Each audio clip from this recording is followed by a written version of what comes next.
After War. Written by Epithalium. Read by Arashi. 1. Dawn. Sleep didn't come easily to him, not after the war. The long summer days suited him. A sun rose a few hours after midnight, and he didn't have to do his sword drills in the dark. In winter, the night watch made sure to keep a few torches lit and the braziers warm for their king. He hoped they did this kindly, to humor his whims. Wary of interrupting the clockwork operations of Castle Fhirdiad, he never asked. In the dark, the voices of the dead were louder and demanded more attention. He didn't want to admit this to anyone. There was peace and a bright future to look forward to. No need to dwell on the tragedies of the past. No, he would bear it alone, like he had done before. These days, the royal chambers were kept warmer than Dmitri was used to, even in the dead of winter when courtiers and servants alike huddled under fur and woolen cloaks. Too warm now after the hours spent in rigorous training, he stripped down to his trousers before diving back under the bed covers. Said Byleth, blinking sleepily at Dmitri as Dmitri pulled him close. Is it time for breakfast? Byleth smelled of mint and sweat and oil. He'd been cleaning weapons last night. And warmth. Dmitri took a deep breath. Not yet.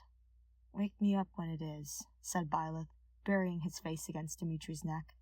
There was a hint of annoyance in Byleth's voice. Dmitri smiled and kissed the tip of Byleth's ear. Will do.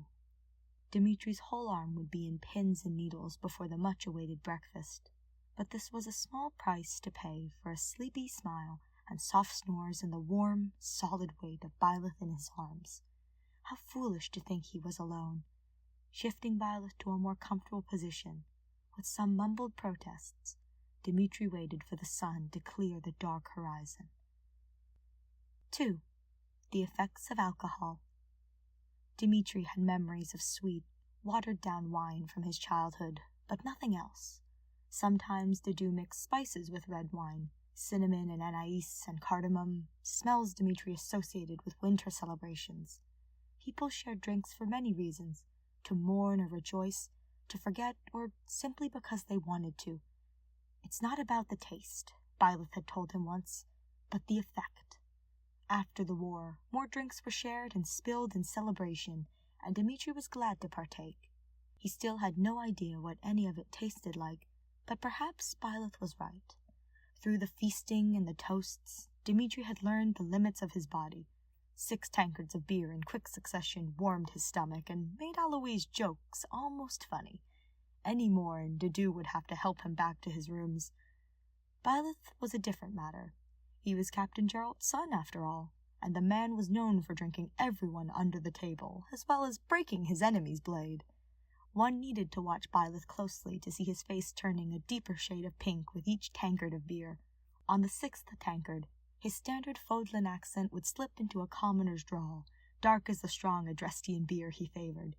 More drinks, and Byleth would drop words unfit for the Archbishop's graceful lips, the kind of talk Dmitri heard in the barracks when knights didn't know he was listening.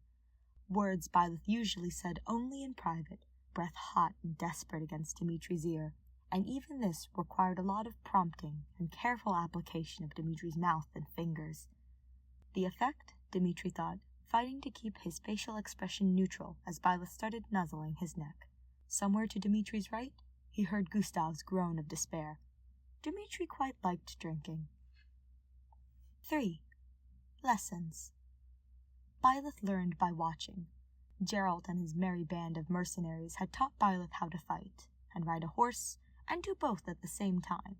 He picked up the sword drills and curse words easily enough, but the older Byleth got, the more he noticed the fearful looks. Other children never wanted to play with him, and even adults seemed uneasy around his presence. There was value in a well-timed smile, the easy rapport Gerald established with complete strangers. Byleth had a harder time with this. Unlike the footwork and wrist movements, there seemed to be no established formula in how to make people laugh.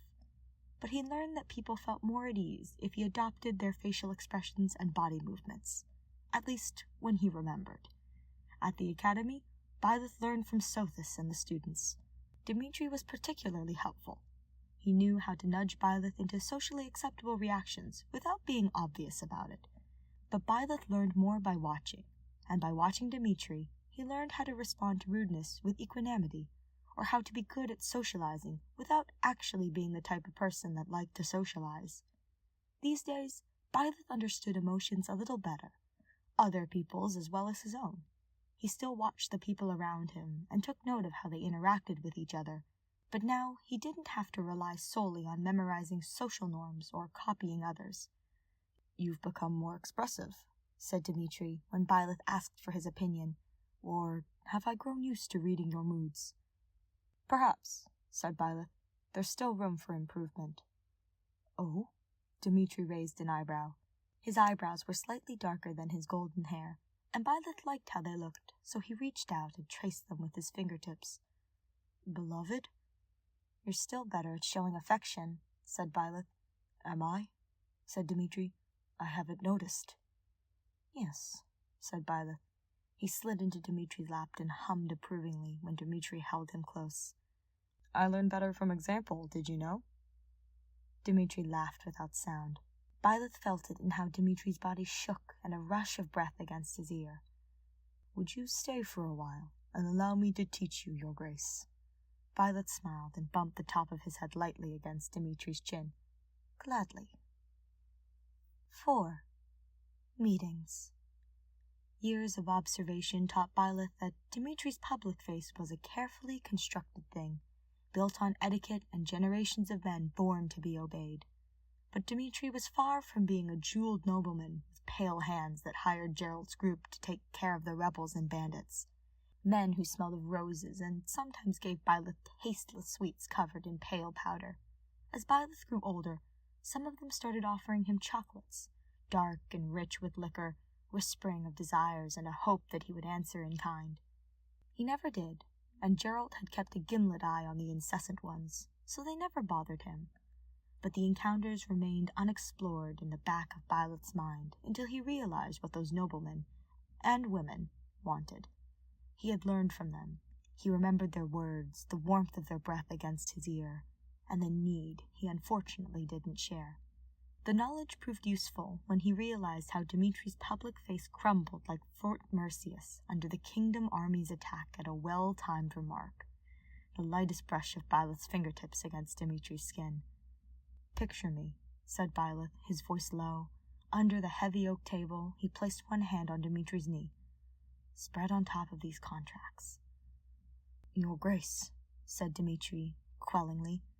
The meeting with the guild masters of Leicester was running long, each master reluctant to earn less than their counterparts, but they were at an impasse. Dimitri had reached the end of his patience before Byleth did, but his public face was good enough that no one but his closest friends would have known. "Take me," said Byleth, leaning close to Dimitri. From across the table, he met Sadeth's glare.